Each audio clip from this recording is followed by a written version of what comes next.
Welcome back to the podcast. And today we are talking about what TikTok gets wrong about money. I really like this subject. Yeah, this is a topic that we've been wanting to discuss for a while because there's just so many different voices out there on your favorite social media platform, right? Like this person says this is what you need to do, that person says this is what you need to do. So which ones are right? And we're going to share with you some of them are not right at all. Yeah, they're obviously quite confusing, to be honest. And now everything is about a secret. Everything's a hack. Everything is maxing this and hacking that. And there's no secret pill when it comes to personal finances, it's basic principles. So we're going to share that today. Talking about shortcuts, why do you think it is that people want shortcuts? I mean, we're in a day and age now where everything is at our fingertips, right? When you and I were growing up, there was no searching for things on Google, there was no DoorDash, there was not this immediate gratification. And so, especially in this culture now where we have side hustles and gigs here, and people are sharing things that some of them are completely untrue about how quickly they're making money. But some of the things is not the full picture. And so, as a society, when people are thinking, oh, I need to make more money, it's this immediate culture. Like, I'm going to make a ebook and sell it, and I'm going to make $10,000 in 1 month. And that's just not true. So, it's this immediate immediate need to be able to address debt, or they're just wanting extra room, or they're feeling behind, or they'll say, oh, it's the inflation and groceries are more cost more now, that they're looking for something to happen overnight when it comes to their finances. Yeah, and I think some of those are valid points, right? Like we've seen the cost of things escalate and people have lost jobs. So there is some warrant to it. Like, so people are under financial pressure. So it's not always, yeah, like people are wanting to make money because they just want to have excess cash. Sometimes it's out of need, right? And so they're going through, people are suffering, there's just challenges. And so there's two sides to it. Yeah, and right now we live in a monthly payment culture. Like, it's mind blowing now, the difference in how, our parents decades ago, how they would have to pay for something. I know in South Africa you talked about like the layaway, which is still prevalent now, right? Yeah, and I think with the layaway, it's like there was an interest, but you were paying for something as you could afford it, as opposed to like taking money and putting it into a savings account. You were going and paying this particular, whether it was a furniture store or clothing store, and you'd go and you'd pay it. They'd write it down in a book. I remember that as a kid, and eventually, once you squared up your bill, you got it. So there wasn't any interest when it came to the layaway process back in the day. Well, the verbiage and terminology around it has gone from, can I actually afford this? And considering that to, well, what's the monthly payment? And can I afford the payments? Like, we've turned our minds into such a monthly payment culture when it comes to your cars. What are people asking when they go to buy a car? Is, well, what's the monthly payment? And what's the minimum? And what's the minimum? Instead of looking at what's the whole cost of the car, what's the maintenance that's going to go along with the car? I mean, same thing with phones. We finance phones. If you would have said that 20 years ago, they'd think you're crazy. With subscriptions, with furniture payments, even, everything is advertised as like, well, 6 months interest free, this and that. And like, I get it. I mean, we have monthly payments on things too, but it's the mindset behind it that everything is turned into, well, what can I afford monthly versus what is the whole cost of this? Monthly payments make lifestyle feel emotionally affordable, even if it's not realistically affordable. Something that you mentioned over there just jumped out at me too is just like even from subscriptions, right? We're being bombarded that monthly is normal.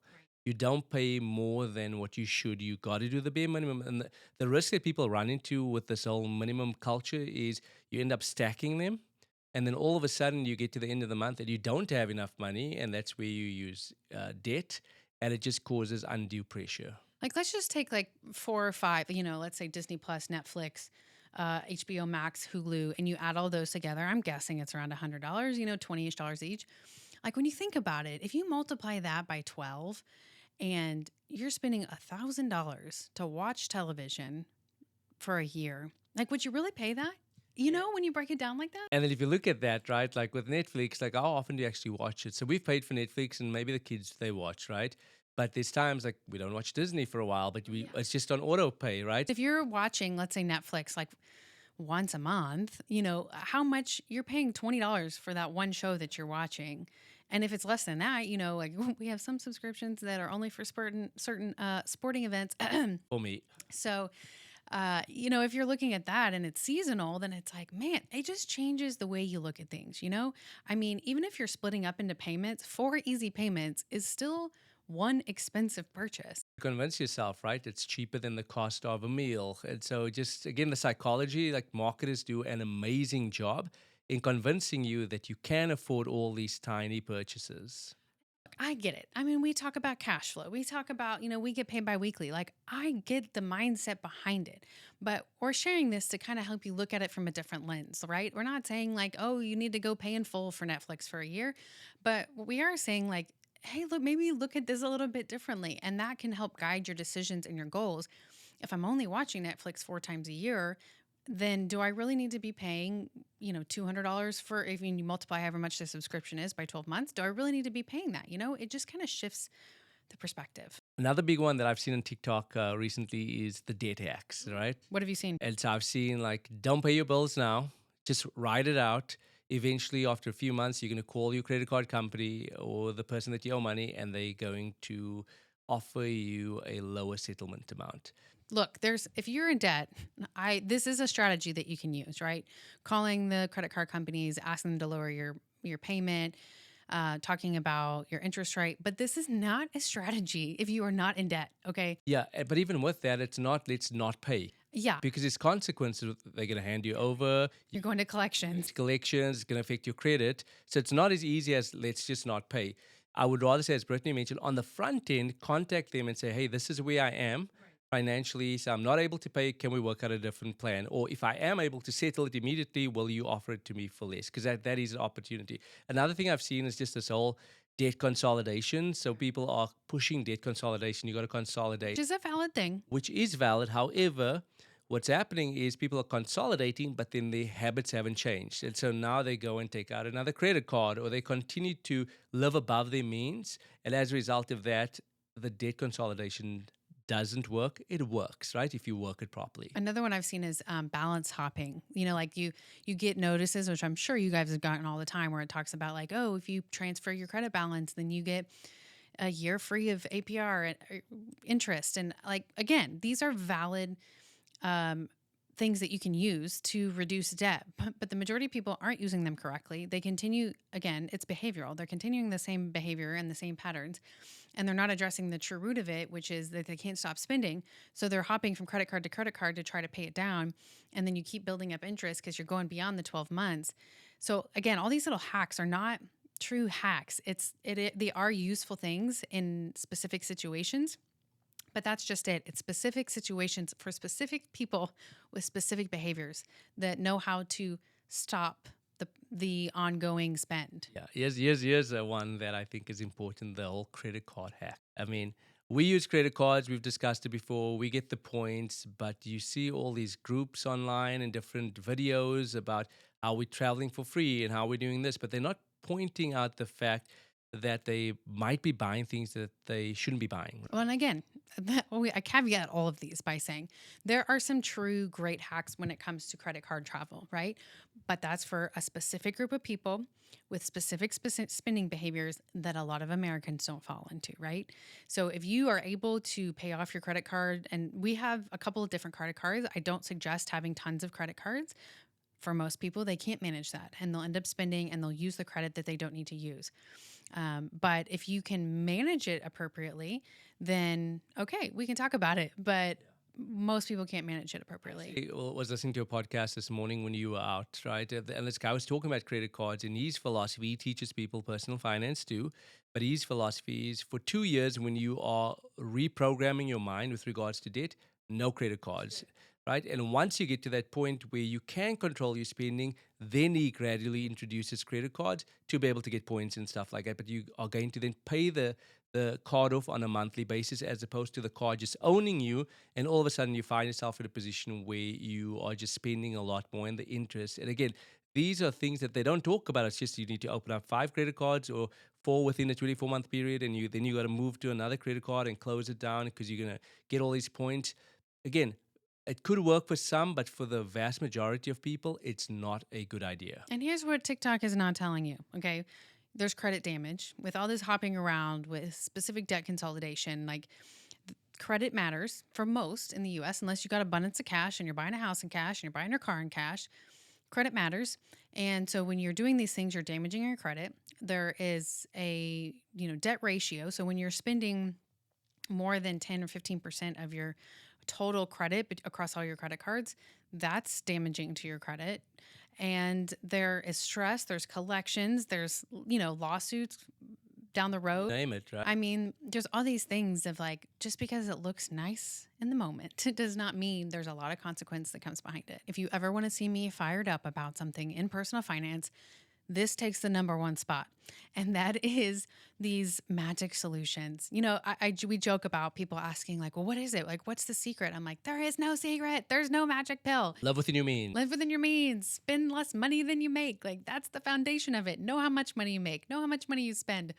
But one that's really gotten under my skin lately on TikTok and on the socials is called an IUL, which we won't get into what it is. But if you've ever heard the $1 million baby account, or people saying you can retire a millionaire with this special retirement product, it is a product that is not suitable for 99% of Americans, right? It is a product for the ultra wealthy that is used in a very specific way with their ultra wealthy finances. But for the you and I's of the world, it's not suitable.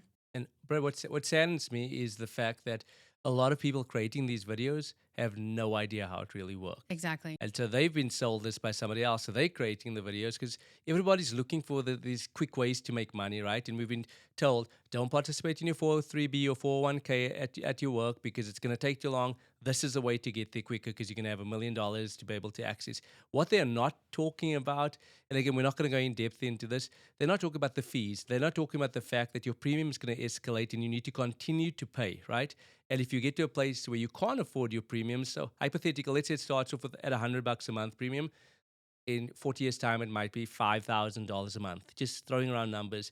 If you aren't able to pay for it, it lapses. You get some cash value out, but you're not going to be able to live this $1 million lifestyle, which they are claiming that you're going to live for the rest of your life. And that's just one example. It's the same thing as crypto, right? You have people out here touting crypto, talking about trading and how to trade and what to buy and what not to buy, EFTs and all these things. And yeah, it could be fun to dabble in, but for the majority of Americans, that is not an area that their investment portfolio needs to have at this stage of investment. Yeah, like you told me about an instance this morning where a particular group of people bought an NFT, right, for like 50K, and it went up to 900K, and they just thought it's going to rise. And so it did, but eventually it tanked, right? And so they lost everything. Yeah. Yeah. Great rule to live by is if it sounds like a perfect financial solution for everybody, it's probably a red flag. Probably not the perfect financial solution for you. The next one that we've seen a lot on TikTok is the side hustle pressure. I mean, it is rampant right now. Look, not everyone needs to quit their 9 to 5. Not everyone needs to have a side hustle after your 9 to 5. Sometimes you need to embrace it. We embrace our 9 to 5s. Side hustles are great and they create extra income and margin and things, but you really have to look at the balance in your life. And we're in a culture where it's grind, grind, grind, and then you can, live freely the rest of your life. But the side hustle culture can be super damaging to personal finances. Yeah, and we are not against side hustles. Just wanted to be clear, like we do that too. But there's seasons, right? There's seasons where you can go all in, but there's seasons where you're gonna have to pause these things. But you made a valid point, like just the vast majority of people online, it's like you gotta hate your job, you gotta quit your job because this is a better way. The problem with this is let's say you quit your job in the hopes and aspirations that you're gonna become a millionaire. There's just so many people that have done that and they don't make a single sale online. Yeah, entrepreneurship is a lot of work, generally more work than a W 2.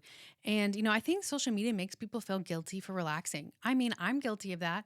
How many times have I said when I get home, I can't watch TV. I need to be thinking about podcast topics. I need to be working on my next product. Like, it's this wheel never turns off. And we're constantly thinking about monetization and hustling and burnout. And, there's guilt behind spending time with the kids. I mean, it gets to that point that hopefully becomes a reality check. I mean, I've had even a couple recently that Addie's come to ask me something and she's like, why are you still working? You just finished working. And, there's seasons for that. But in a lot of cases, it's like, oh man, like I am weighing this on myself. This is supposed to be an adventure and joyful. And yes, there's work behind it. But when it gets to the point where it's weighing so burdensome on me, like this is not what side hustles are supposed to be. Yeah, and you mentioned the whole Addy situation. It's like you could easily fall into the trap that you need to do these side hustles in order to provide for them, but at the expense of sparing times with them.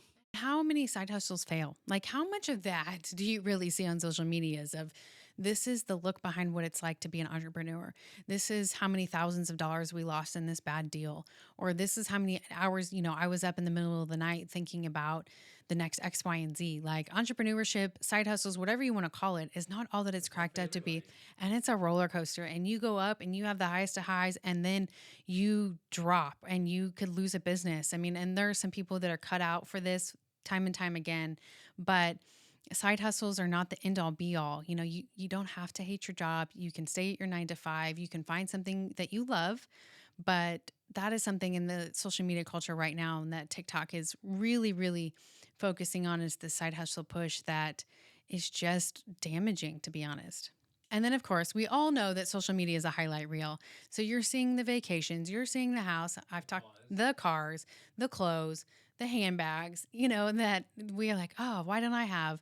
Or I wish I could do this, or maybe I should side hustle so I could do that. But like, let's be real. How much of that is fake? We've talked about time and time again, like how the rich looking are often not rich, or they're severely in debt to make themselves look rich. And by all means, if you want your luxury handbag and you can afford it, you go buy that luxury handbag. But just speaking to the culture of social media and how damaging, and of course, we've all seen in the news, especially with kids psychologically, with how damaging it's been. And again, I love social media. I'm on there too, y'all. But just thinking about how that has affected our personal finances and the comparison culture that didn't exist 20 years ago. Yeah, it could make you feel that you are not successful, right? Because you see all these younger people in you, in my case, Are you getting old? no, making $1 million or making $2 million, and this 4-hour work week, and you could question like, what am I doing wrong, right?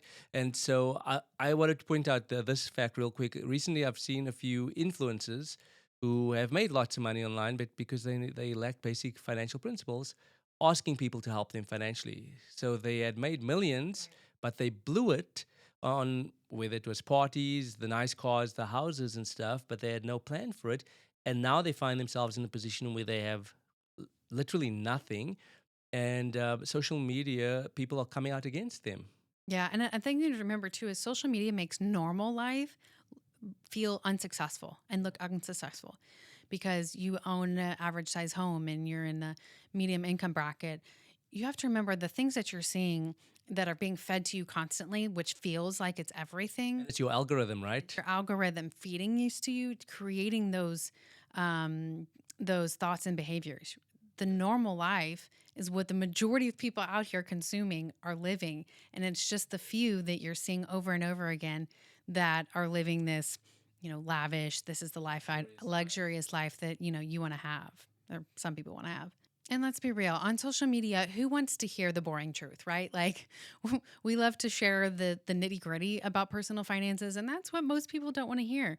But it's things like consistency, Live within your means. live within your means. It's not going to be an overnight that you're going to become a millionaire. It's going to be, you're going to have to build margin, not excess. You're going to have to build stacking habits that are going to get you to your goals. Not just one thing is going to change your life forever. It's gonna be, you might have to drive a car that's 5, 10, 15 years old. 12 years old right now, y'all. Yes, it is. You'll get a new car in the near future. But just like those things, people don't talk about that because all of a sudden, yeah, to your car, right? It's reliable. It gets us from A to B. It's been a good car for us. So why should we go out and buy a new car?